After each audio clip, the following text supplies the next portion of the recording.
Should you be writing for an anthology, and what anthology should you be writing for? We previewed this month's Writer's Edge panel discussion and discussed why it's not a podcast with its host, Christy Stratus. JB Taylor has his Netflix pick of the week, and I have a message for all you frustrated YouTube creators out there. All this on This Week in Indie.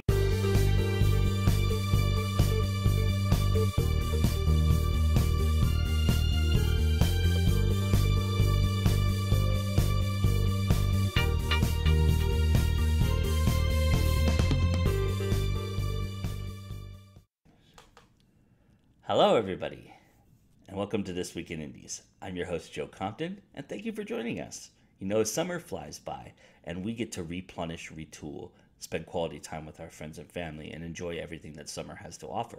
We as indies are always thinking about what lies ahead, and what lies ahead is a busy retail season. And a part of that busy retail season is anthologies. So I thought we'd spend some time talking about the how, where, and why anthologies can benefit you as an indie. So first and foremost, the why. Quite simply, it's to hone your craft. You know, your brain, your fingers, they're all muscles, and they need to be worked out. They need to constantly be doing something. If you take some time off and you become dormant, it takes a while to push that rust off, to kind of get you back into a groove, get you back into a discipline. And this keeps your discipline. This keeps you moving forward. And it doesn't have to tax you all that much. So it's a great way to just keep going and keep doing it. Another great reason is you can experiment. Try a different genre. Try out fleshing out a certain character that you've always had in your mind but never fit into a story you were working on, or a scene, or, you know, a point of view. All those things can be done and explored in an anthology if you pick the right one. Another reason is you're professionally edited for free. Most of these anthologies attach themselves with editors or are editors themselves, and thus they offer that service to you as part of the anthology. It helps you find your weaknesses, your tics. It gives you a new perspective because you're dealing with somebody you haven't dealt with before. You know, you're developing a long-term relationship with somebody important in the business, somebody who can benefit you as an indie later on that you could turn to and say, hey, look, can you take a look at this? Oh, you know my writing pretty well. What do you think is this? Do you think it's me? You know, the value of that friendship is endless. Another great reason why you should try anthologies is a lot of you are going to be doing NaNoWriMo. So you're holding on to a story, or you're holding on to an idea and not taking it on purposely to prepare and get ready for NaNoWriMo. Well, what are you doing in the meantime? Maybe there's a portion of the story, or maybe there's something offshoot of the story that you'd like to try, and this is a great opportunity to make a test run. Great way to keep you into the NaNoWriMo spirit. You can try it as a word count discipline, or you can use it to test yourself and how far you can go within NaNoWriMo. Another reason is you might get paid. There are some anthologies out there that actually pay you to write, a work for hire, so to speak.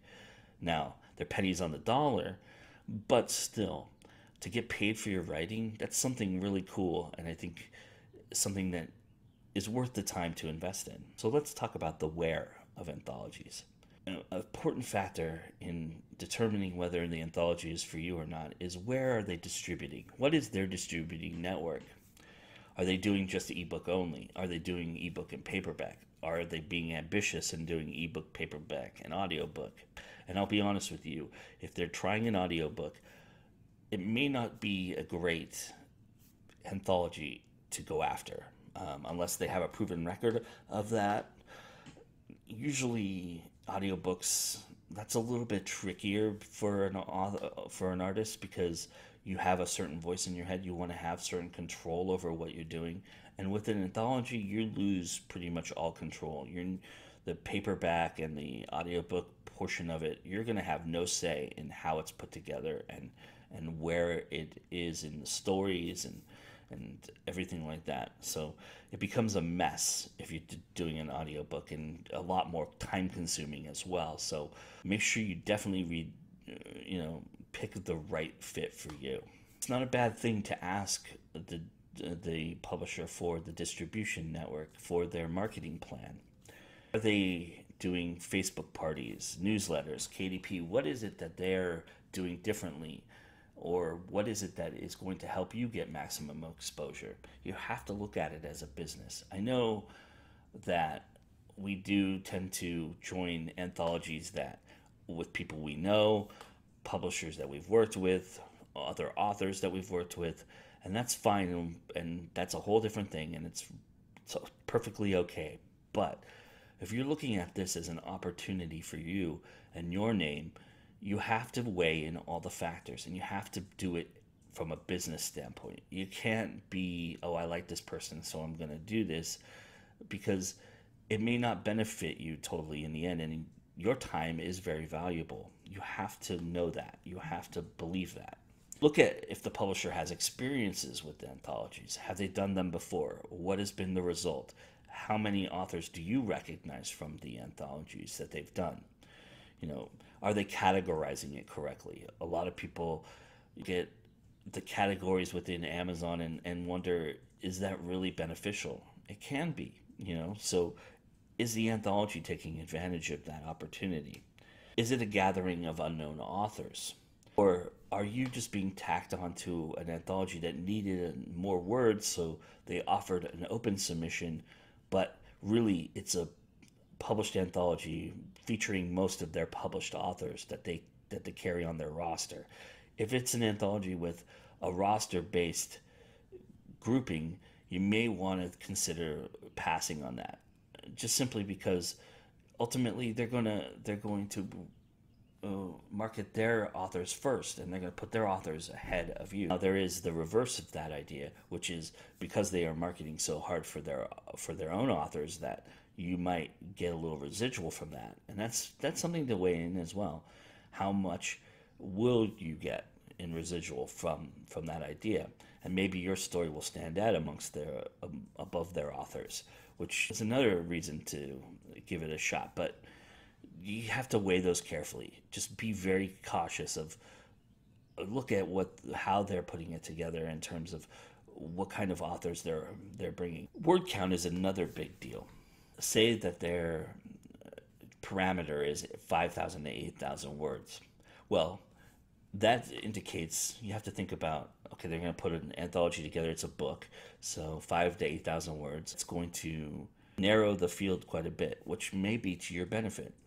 An anthology with 5 to 6 authors, as opposed to if they have a 1,000 to 2,000 word count, and that anthology may feature 10 to 15 authors, in which you might get lost in the shuffle for no other reason than the byline showing that you are in the more category.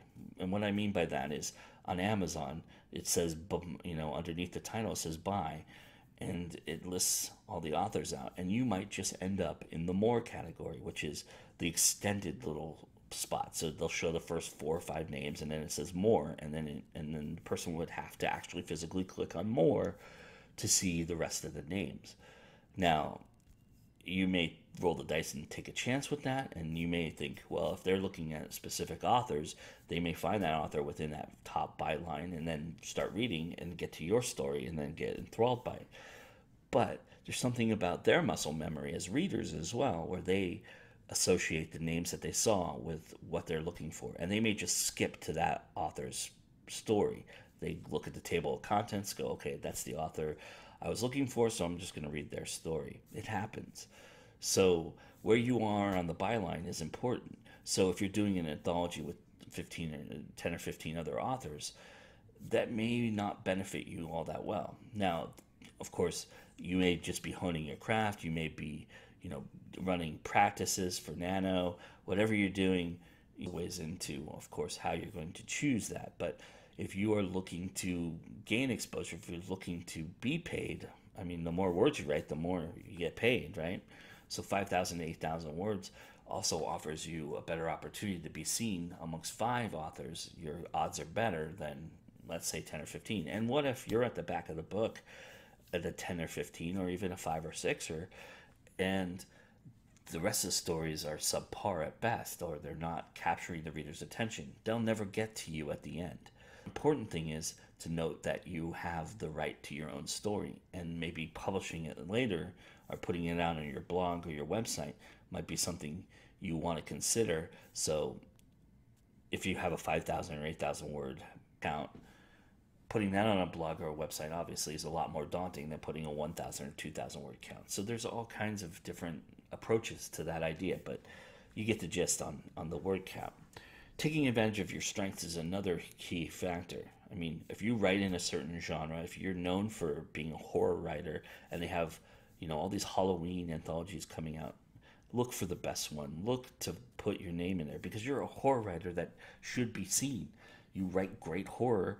You should be part of the great horror anthologies. Part of that is, as well, don't overextend your reach. Don't join every anthology. Don't put a story in every anthology. And don't put a similar story, because you'll start to see that your stories will become similar. You're writing so many of them to try and fulfill an anthology. In an anthology, you can only write one story, and that story has to be in that anthology. You can't write it for other anthologies. I know so many actors out there that to start their career, they just said yes to everything and did everything. And it didn't, and while that helps their craft, if it gets out there and it becomes something big, which it might, are you going to be embarrassed by what you put out there because you were just saying yes? It's okay to say no. That's a big part of learning how to be a successful business artist. So the POV, another great factor to weigh in. Are you a first-person writer? Are you good at writing first person? Are you good at writing third person? Are you good at writing multiple perspectives? If this anthology has those kind of things, that's something you want to gravitate towards. Do you have an attachment or experience in the subject matter? A lot of anthologies are subject-based. Don't be a man trying to write in a woman's anthology. Just doesn't make sense. You're not going to have the same perspective. Not that you want to share those experiences, but maybe your experience can lend itself to a good fictional story or even a true-to-life story. There are true-to-life anthologies out there. There's memoir anthologies and such things like that. And maybe it's time to tell your story. So those are all important factors you have to weigh in. Ultimately, though, you have to do your research. Doing your research is important to find the right anthology for you. And don't overextend yourself, but also don't dismiss it. This is a great opportunity, like I said, to hone your craft and be present in the writing community. It's a great way to expand your network. All the things anthologies do benefit you as a writer and your brand. You want your name to be out there. Well, you may not be paid for the anthology, or you may be paid pennies on the dollar for an anthology submission, but once it's published, it can lead everybody. It's a great way to show who you are as a writer and give the reader your voice. That will lead them to your books and your writing where you do get paid. So think about it that way as well. All right, everybody. Let's talk to Christy Stratos, shall we?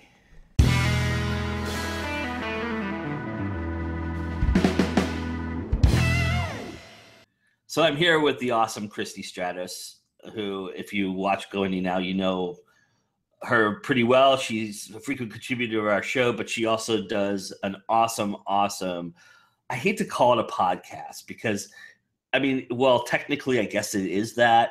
It's really like a panel show. It's really and it's a very engaging panel show, and it is one that has a unique legacy to it, and Christy is the latest to host it. It's called The Writer's Edge. And tell everybody what The Writer's Edge is really about, Christy. The whole goal of The Writer's Edge is basically we have a panel. I try to always pick very diverse people, different genres, different goals. And I try to come up with topics that some are going to be ones that you may have heard before, but with such a diverse opinion that people are going to disagree with each other. And hopefully, we can all learn something different. I do every single time. And then, I do try to pick some topics that are a little bit less, like we delve deeper into poetry, like poetry in an age of prose. We're talking about something very specific there as opposed to just writing poetry. There's value in both kinds of things, but I really personally enjoy delving deeper into things. So that's definitely one of the goals on my end. And of course, Joshua Robertson had the goal of spreading more knowledge about not always common topics, but again, sometimes delving really deep into specifically marketing. How can we get this to work, and maybe specific types of characters. So we've got like a lot of diversity between the two of us. And like, there's definitely something for everyone if you go back into the archives of the channel.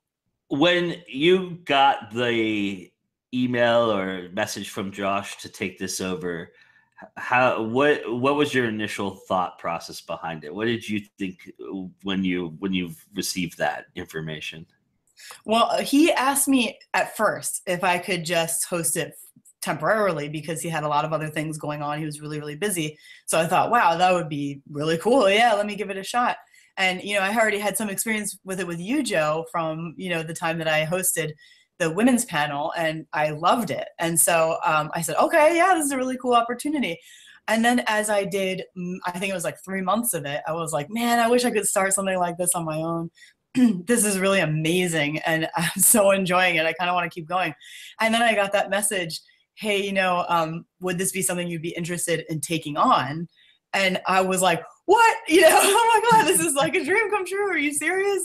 Are you sure? Because it was amazing. I had just been thinking about, I wonder if I could start my own, but this is already like so great. It would be awesome, to have something like this that's already going. So it was like that moment of both things coming together at just the right time that rarely happens. And I was just so excited. I was like jumping up and down excited about it. And the fact that he trusted me with something like that, because, Josh is an expert in what he does. Everything he does, exactly. And he knows exactly how to execute it the right way. So for him to offer that to me was like, wow, I'm so honored, Absolutely. And he picked the absolute right person to do it, for sure. So tell everybody what they can expect. We have one coming up here next actually, it will be, as this broadcast, it will be that same day, later in the evening, 10 p.m. Eastern. So tell everybody what they can expect for this month's show. So this month we're going to be doing an interesting topic. See, it's the summer, so I wanted to do something that would be a little bit more general, but at the same time always have that unique spin. So I wanted to do questions. It's going to be called, or it is called, Uncommonly Common Writing Questions. And the whole goal of it is, there are always, whenever you look up writing advice, you tend to find the typical like, I have writer's block, what do I do?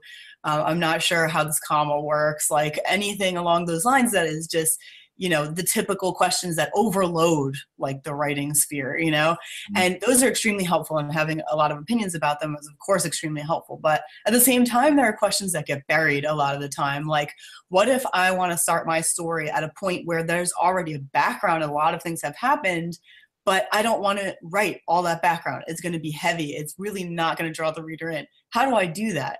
Like, these are common things that we come across that are a problem, and yet it's difficult to find the answer. And you end up with all that kind of like, how do I get over writer's block coming up, and it doesn't help. So those are the kinds of questions we're going to be dealing with, those kinds that are tough to phrase, tough to find online, but they're still things you deal with all the time. So I'm so excited to have you, Joe. You're going to bring a great perspective. Joseph Murphy, Joshua Robertson, Christina Rienzi, Mike Pilgrim, Sunshine Somerville. So we've got like a big panel of people to really give you a nice, well-rounded opinion on all these different questions. And I definitely encourage everyone to bring their questions that they can't find online. I think that'll be awesome. And if we find that this is like a topic that people really benefit from, and there are too many questions to go through, we can definitely do another one or make like a spot for that on the show. Real quickly, let's talk about you for a second, because something exciting is happening in your world. And yesterday, as we're recording this, yesterday, Christy released the epic cover to her second book of her Dark Victoriana collection. And it's called Lock and Key. And of course, when you listen to this or see this, you'll see that we did our whole Sunday fun day around it. And it's certainly, it's eye-catching. It's fantastic, and the blurb is amazing. I'm like super excited to read it now because of the blurb. So tell everybody, give everybody a little taste of what is to come on September 7th when the book is released. Okay, yeah. Well, first of all, thank you so much for all your support, because when you told me you were doing a Sunday fun day based on, basically it, I was really like, what, actually speechless. Like, I didn't even know how to thank you. So thank you so much, Joe. It's been amazing, all the support that I've gotten, and I've been so like grateful for all of that. We had like a big cover reveal yesterday, and I feel like in this book, I'm getting to do the pre-release stuff that I didn't get to do with Anatomy, because I just didn't have the knowledge of how long does it take to format a book? How long does it take for it to come up on Kindle? What are all the steps? And so I felt like I didn't get to do justice to the release there. And this time I'm sort of like making up for it, which feels really, really good. So I'm definitely going to put some great teasers out there, some quotes going out there from the book. Of course, as last time with Anatomy of a Darkened Heart, a lot of it depends on reading the whole book, so it's tough to just pick out one quote that works. It's the building, and Sunshine Somerville reviewed Anatomy and said it was sort of the slow burn that just sort of crescendos as it goes, and that's the whole thing that I really enjoy writing. So that's what you can expect, but it is a totally different book. It does have totally different characters with some crossover. You are going to see one or two scenes exactly from Anatomy, but from a totally different perspective. And that's one of the things I'm really excited about, to see the crossover. So you can see, where does the Whitestone family play into all this? And like, what are we going to recognize from the first book? And yet at the same time, it's a standalone. So you can definitely expect a lot of detail in terms of, there's a lot of stuff with pay attention to hands, pay attention to eye contact, pay attention to all that kind of stuff. And you're going to get even more out of the book than just reading it for pleasure even. But it's always got like that, the top layer of the actual characters, character development, story, and then the underlayer of, if you want to dissect it, you can really get into like all the, psychological stuff and the cues, from hand movements and facial stuff and who depends on who and stuff like that. So it's going to be similar in structure in that way, but a totally different book. So I am so pumped, and I'm really excited to see what everyone thinks of it too. Awesome. So the Writer's Edge podcast is going to be on this evening at 10 p.m. Eastern time. And as you mentioned, common questions that writers have. Is there a place that they can submit a question if they have one to you before the show starts? Yeah, definitely. I'm just about to post, as we're recording this, I'm just about to post the event, which is going to be part of the Crimson Edge Book Club. So definitely join that group. If you're not in it, it's got a lot of great discussions besides the Writer's Edge. And it's a great place to find support. That's run by Joshua Robertson, so definitely check that out. But you can go to the event itself, and we can link to that down below, and definitely leave any questions that you have there. You could also message me with a question, anything like that, and I would be happy to have your questions. But if you think of something on the spot, of course, ask it in the chat, and we'll be happy to deal with that if we can. And if there's no time, I always put those kinds of things down below afterwards in the comments section so that everyone can answer your question. Very nice. And we'll have the link, of course, in our YouTube description box below to the Writer's Edge podcast. I think it is, forget it, I'm not going to call it a podcast. I'm going to say the Writer's Edge live panel discussions, because it is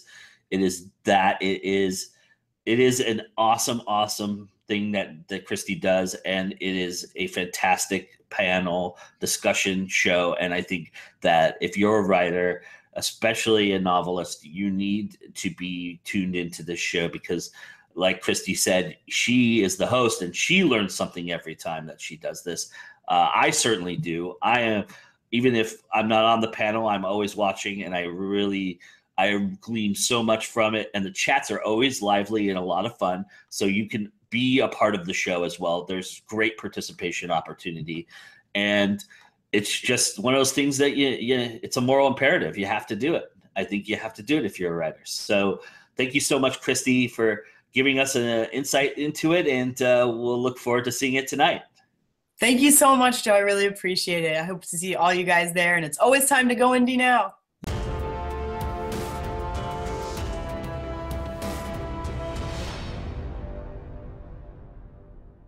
Last week I brought you Quiz Show, a true story about a nefarious 1950s game show called 21. This week, I bring you Byzantium. Byzantium follows two female vampires on the run. They take refuge in a small, out-of-the-way seaside village in Britain. The film was directed by Neil Jordan. Some of you will remember him as the director of Interview with the Vampire. Byzantium stars Gemma Arterton and Saoirse Ronan. There's excellent chemistry between the two characters. They play beautifully off one another. Gemma Arterton's character is the negative to Saoirse Ronan's positive. Saoirse is sort of like forever 21, so to speak. She just wants to fall in love and sort of have that existence for a time, while Gemma Arterton's character understands the bleak aspect of reality, especially for a vampire, is arrogant to a degree, and has a take what she wants attitude. It creates for a combative nature and an interesting film. Yes, there's blood and guts and some sexuality, but nothing is unnecessary to the plot. Everything put into the film adds to the film and propels it further. What happens to Saoirse Ronan's character brings you in, envelops you, takes you over, and the background provided by Gemma Arterton's character, her story, how they both got to be where they are, is deep, poignant. This is very much a story of survival, but also a story of redemption and understanding. For a vampire flick, it was sweet. Everything was wonderfully done. I would have to give this a rare 5 out of 5. So that's my Netflix pick of the week. Byzantium. Thanks, JB. His Netflix choices have been great. Quiz Show is one of my all-time favorite movies. That was his last week pick. Definitely, if you haven't seen that movie, go check it out. And I have the first movie he recommended queued in my Netflix, ready to go. I'm gonna probably watch that while I'm on vacation, so I'm real excited about that. I can't thank him enough for stepping up and doing this too every week. It's really nice of him, and he's doing it for nothing. So thank you, JB, for doing that. So before I go, and I have a couple strong announcements. Of obviously tomorrow is our flagship show. So if you're watching this on Thursday, the flagship show will be produced the next day. If you're watching this post the shows, go back and look at our flagship show. Go back and watch all of our shows. Actually, go to our channel, subscribe. But there will not be a This Week in Indies the following week. So if you're watching this during the week, note to yourself that This Week in Indies will be back the next week after, which will be there will not be a Sunday Fun Day for the 30th, but we'll be back in on the 6th with a Sunday Fun Day as well. So August 6th we'll be back and rolling again, and you'll get to see me and all of my crew much more as the months go on. I'm just taking a little sabbatical, so enjoy it. And like I just talked about earlier, it's that time. I get a little window here to take some time and spend it with my family, so I'm real excited about that. Speaking of which, you all are my family as well. And something I've noticed that I wanted to talk about and end tonight's show with is on August 10th. The frustration with being a YouTuber, a YouTube creator, and being out there and feeling, this lull that happens to all of us, and it happens to all of us. Don't, you know, all these creators that tell you that they got their millionth subscriber and all this, they worked hard to do that. Don't let them fool you with that nonsense, because this is a work in progress. This is something that you should be doing because you like to do it too. It's not something that you should be doing to get to a million subscribers and then, hey, look, I can phone it in. You're going to work even harder when you get to that point, because million turns into five, and then it's really a levels, and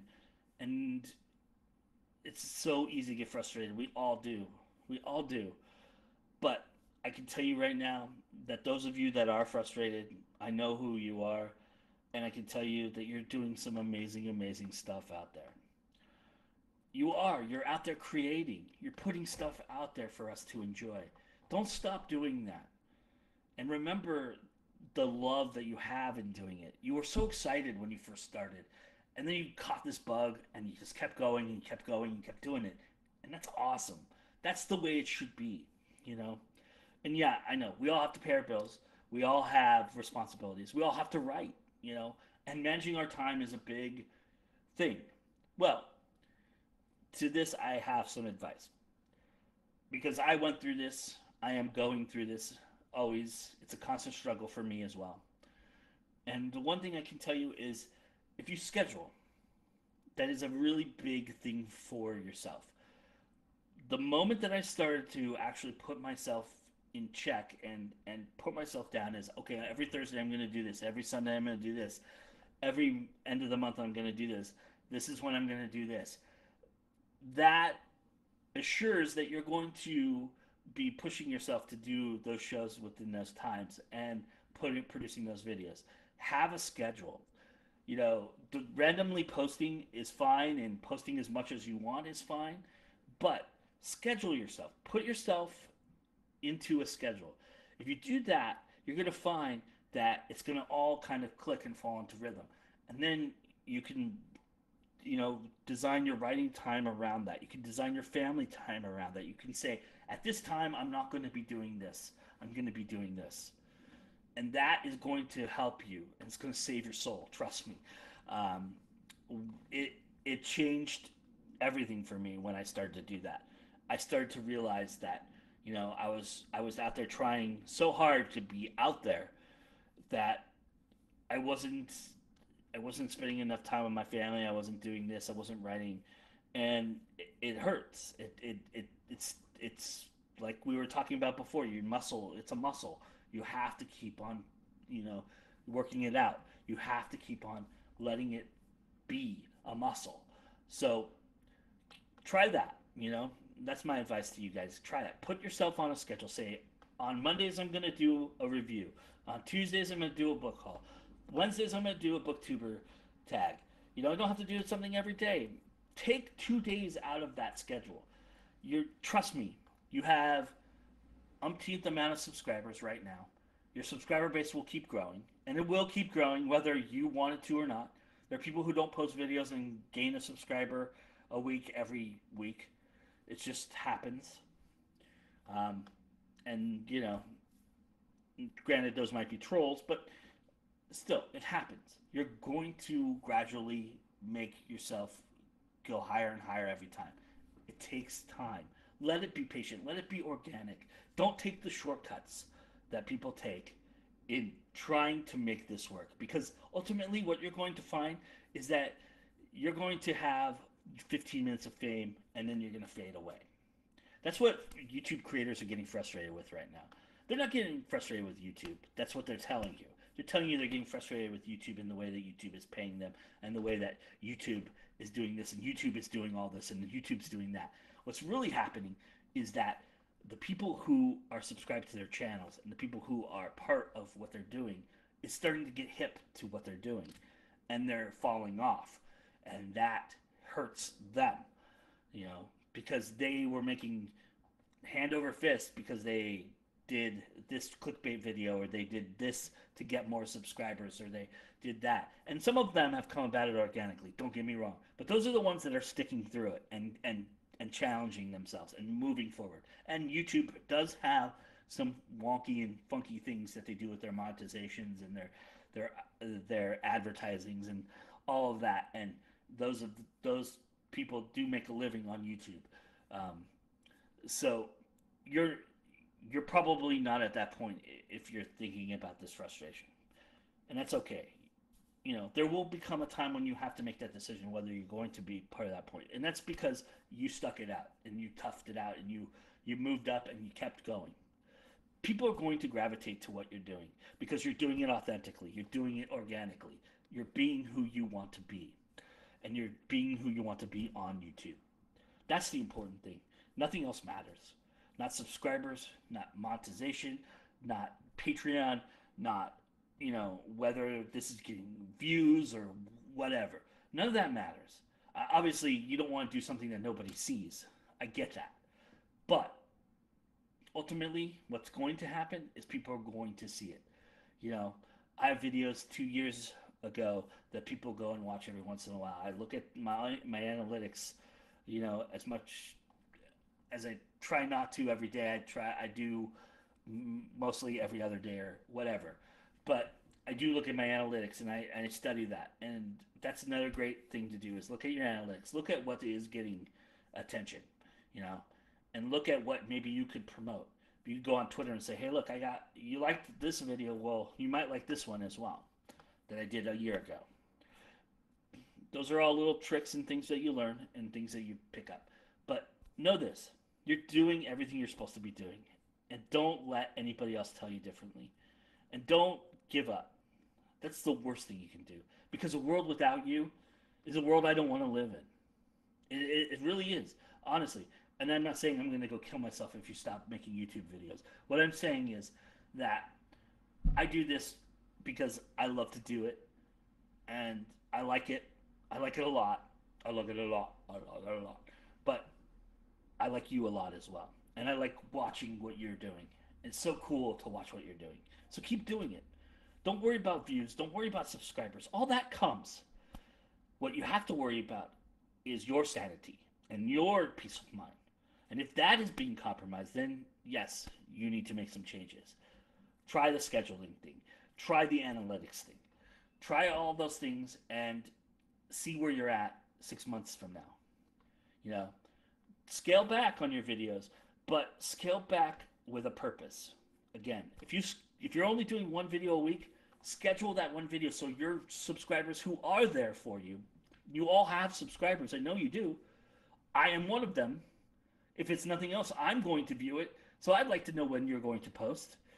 And I think that is a major mistake that young YouTube creators make. They just post randomly, then they try to promote it on Facebook and Twitter, and it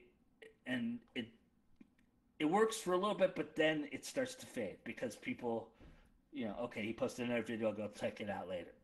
Or she posted another video, I'll go check it out later. Schedule it. If you do that, trust me, and I know I just said the same thing 3 times, but try it out, okay? And remember, it's always time to go indie now. And it's always time to watch your YouTube videos. It's always time to make YouTube videos. Thank you so much, everybody. I hope you all have a great couple weeks. I will see you again on the 10th for another This Week in Indies. Check out our flagship show. If you're watching this post Friday, the 28th, we have a flagship show out there. If you're watching this on Thursday, the 27th, get ready for the flagship show tomorrow, the 28th. We've got episode 17. It's an awesome episode. Got some great guests and an awesome short film and some great reviews, as always, by some of my favorite people on this planet. All right, everybody. We'll talk to you soon. Again, it's always time to go indie now. Thanks, everybody.